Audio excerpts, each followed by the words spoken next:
Hello again, everyone. Finishing off Miami week, I'm going to look at the Dolphins today of the NFL. Dolphins play in the AFC East, which obviously has been the Patriots division for the last few years, the last while anyway, for sure. Super Bowl champs this past season, so they're the team to beat.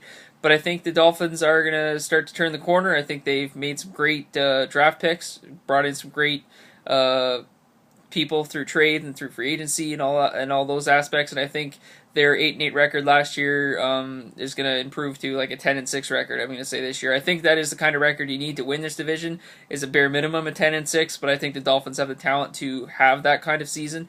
The Bills also were 9-7 last year, so you can't exactly write them out of this division as well. The Jets were 4-12, and I still think they're a ways away before competing in this division.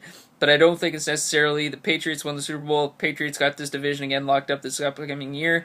Even if Brady doesn't play, they're still going to be a competitive team. Obviously, they're the Super Bowl champs.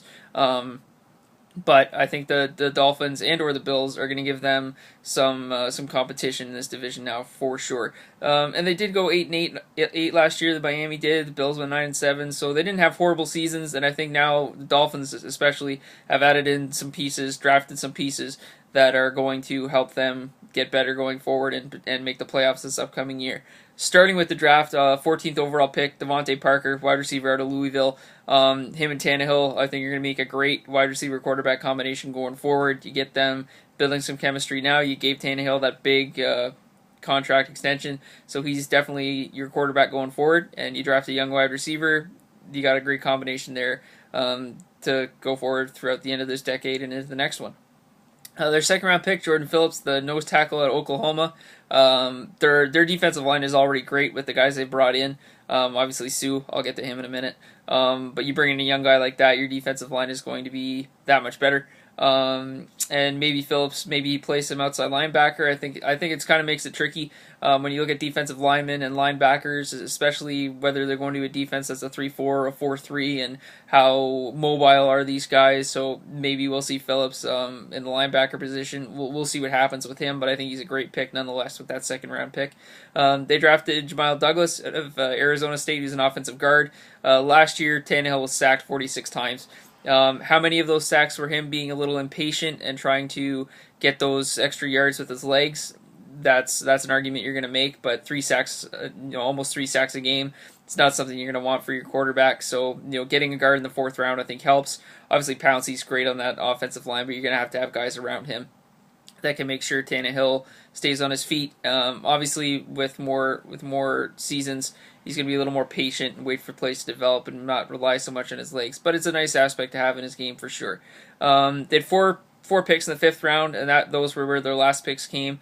Drafted McCain, who's a cornerback out of Memphis, and Thompson, who's a free safety out of Minnesota. Their last pick was Tony Lippett, who's a wide receiver out of Michigan State. So might see him getting some reps this year if he cracks the roster. Huge sleeper who they drafted, J, if I'm pronouncing that correctly. Hopefully I am. If not, I apologize. Running back out of Boise State. I think he's a huge sleeper in this draft. I thought he was going to go top 3 rounds. I think he's a steal in the 5th round here. With the receiving core they have, I do think the Dolphins are going to be a very pass-heavy offense. But I think this guy can be a great running back for them going forward in their system. So we'll see what happens with him. But I think he's a huge steal with that 5th round pick there. Looking at the receiving core, bringing in Kenny Stills from New Orleans. Obviously, a great franchise there. I am a Saints fan, so of course I'm going to say that. But the Saints are a great franchise. Won the Super Bowl very recently. He's been playing behind Drew Brees, so going to a team that has Tannehill, who's an up and coming quarterback, coming from a veteran quarterback. I think Kenny Stills will be a good receiving option for Tannehill for sure. Last year he had 63 receptions and 930 yards with the Saints, so good production guy for sure there. Also brought in Jennings, who had 59 receptions for just under 750 yards with 6 TDs with the Vikings last year. He had 3,000 plus receiving yards when he played with Green Bay, so he's a great receiving option there. Landry, 84 receptions last year, just over 750 yards, 5 touchdowns while he was playing with the Dolphins. So you got those 3 guys there. You've drafted Devontae Parker, 14th overall. You've signed Tannehill to a big contract extension. This team is passing the ball a lot. with those four guys, I definitely think they have the potential to be 1,000+ yard receivers. I don't see it happening though for one of those guys because they all have great talent. That the ball is going to be spread a lot through those guys, and they're going to get their touches they deserve. I think they each are deserving and need to have 6-7 looks a game. And I don't think it's unrealistic to think Tannehill's going to be throwing it 30+ times a game with that kind of receiving core. That's definitely going to be happening. When you look at the running backs, like I said, drafted a Jay with that 5th-round pick. I think he's going to be incorporated somehow with this offense. Miller last year had over 1,000 rushing yards on 216 attempts, which is really impressive. He had 8 touchdowns as well. Combine that with 38 receptions for 275 yards. So you're going to be pass heavy. You got to have running backs that are going to have some hands that can make some catches out of the backfield. But Miller, for getting over 1,000 rushing yards on just over 200 rushing attempts, is really impressive. So that's just about 13, 14 a game. So I think if you were to make it really simple, you look at 50 offensive plays a game, 30 passes, 20 rushes. About a dozen or so rushes go to Miller. You give 5 or 6 to this rookie to this rookie JJ. Again, if I'm pronouncing that wrong, I really do apologize because I've mentioned his name a lot. But and then Williams had 36 attempts last year for him, so you give him 1 or 2 a game kind of thing. I think that'll be good. You want to stay balanced. You don't want to have this great receiving core and pass it 40 times a game and only rush it 10 because you have no run game. There's no point in having good running backs. The defense is going to know what you're doing, and you're not going to keep them on their toes. So you gotta have a little bit of a balance. Obviously, they're going to have more pass than run in their offense with this receiving core. Looking at their tight ends, Cameron and Sims last year both had 24 receptions. Cameron had 424 yards. Sims had 284. They both had a couple touchdowns. Cameron did play with the Browns last year and only played in 10 games. So, he only just over half a season. So Cameron, I think, can be a good receiving weapon as well from that tight end position. Looking at the defense, obviously, bringing in Sue, huge acquisition there. He had 8.5 sacks last year with 3 pass deflections while he's playing with the Lions. So great guy to bring in. Cameron Wake, obviously 11.5 sacks last year with 3 pass deflections. Vernon, 6.5 sacks. You got Shelby and Mitchell, who both had 3 sacks and 2 sacks respectively between those two guys. So your defensive line is solid. Drafting Phillips with that 2nd-round pick, you got a good defensive line there. I think a defensive line that can easily average 2 sacks a game, maybe more than that. I think they can get to the quarterback, and they're going to be a very formidable defensive line for sure. Offensive lines are going to have problems with these guys. Looking at their linebackers, you got Jenkins and Missy are the 2 I'll talk about. Jenkins last year led the team in tackles with 110. He also had 3.5 sacks, so he's a guy that can get to the quarterback from that linebacker position. Missy had 64 combined tackles with sacks, with also 1 sack. Did just play in 11 games, so see what he can do with a full season there.